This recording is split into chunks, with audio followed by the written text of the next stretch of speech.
featuring beautiful fur that is a symbol of untamed beauty, in addition to having a great economic worth due to the flavor of the meat being both delicious and nutritious. Do you ever wonder how these pheasants are raised? Pheasants are frequently utilized in traditional American celebrations, but have you ever wondered how they are raised? Come with us as we uncover the mystery that lies behind these one-of-a-kind pheasant farms. It is really challenging to say no to the allure of this particular species of poultry.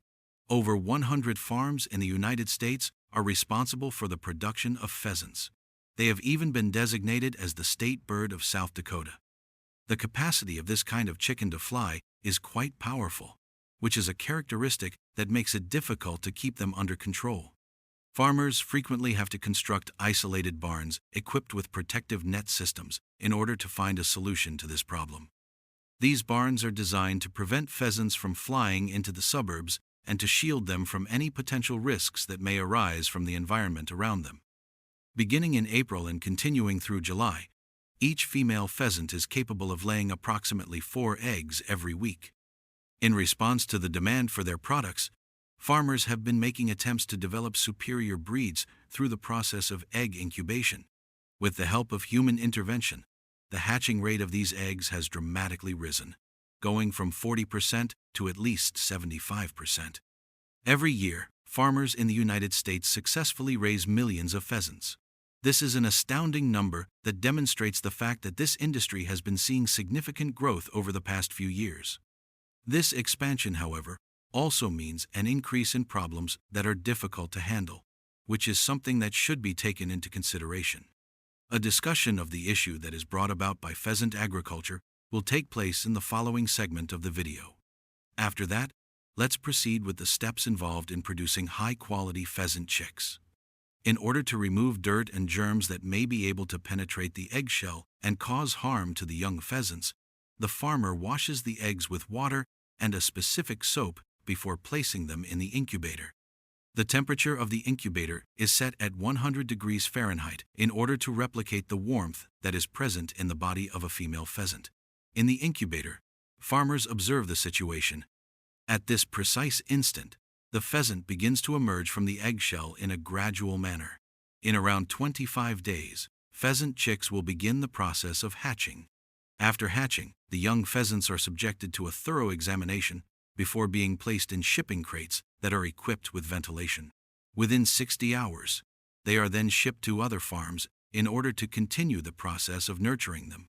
After arriving at the farm, these young pheasants are given food that is heavy in protein in order to improve their digestion as they continue to develop. In the same way that the diet of conventional fowl progressively shifts from soft to hard as the bird develops, the diet of pheasants likewise gradually shifts. It is typical for them to require a warm atmosphere when they first hatch in order to encourage their health and continued development. Therefore, in order to contribute to the well-being of the young pheasants, farmers always turn on the lights in the barn in order to create a warmer environment. Wood chips that have been dried out are the best bet.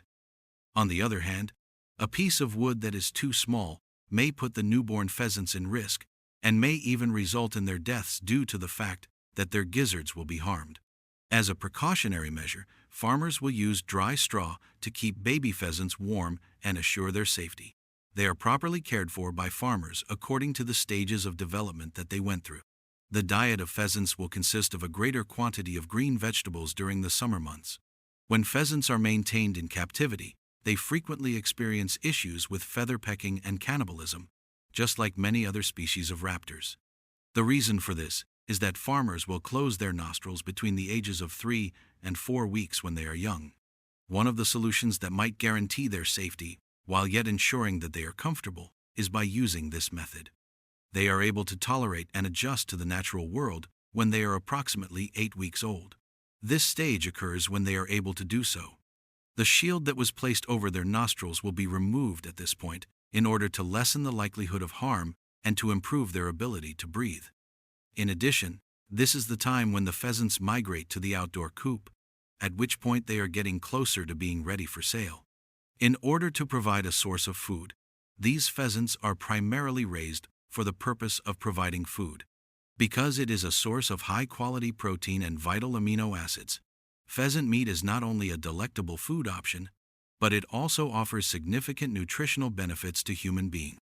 In addition, raising pheasants helps lessen reliance on industrial food sources, which ultimately results in consumption that is more sustainable and responsible to the environment. The stage of maturity for pheasants occurs between the ages of 20 and 30 weeks, but this amount varies depending on the breed of pheasant and the conditions of care on each farm.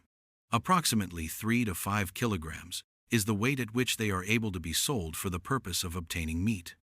Nevertheless, catching pheasants for the purpose of selling them is a challenging endeavor in comparison to catching other kinds of poultry. Farmers are also faced with a great deal of difficulty and risk as a result of their disorderly and aggressive flying.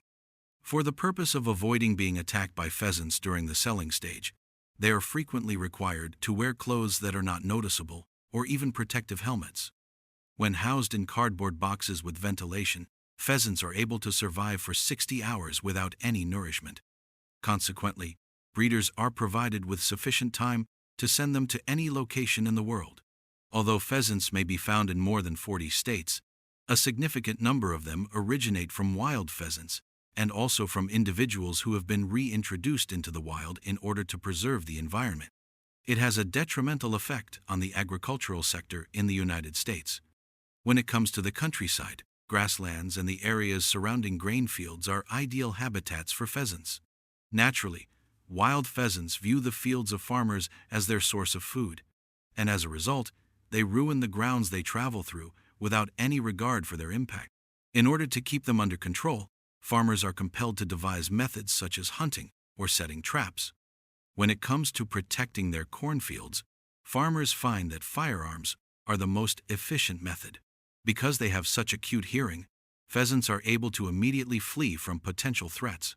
Consequently, the most important aspect of pheasant hunting is to generate impacts that induce the birds to fly into the air, while at the same time remaining within the safe shooting range of the firearm. The reason for this is that it is quite possible for the pheasant to flee before the hunter has the opportunity to react. They are able to flee from gunfire because to their wings. The act of hunting calls for a great deal of technique and coordination.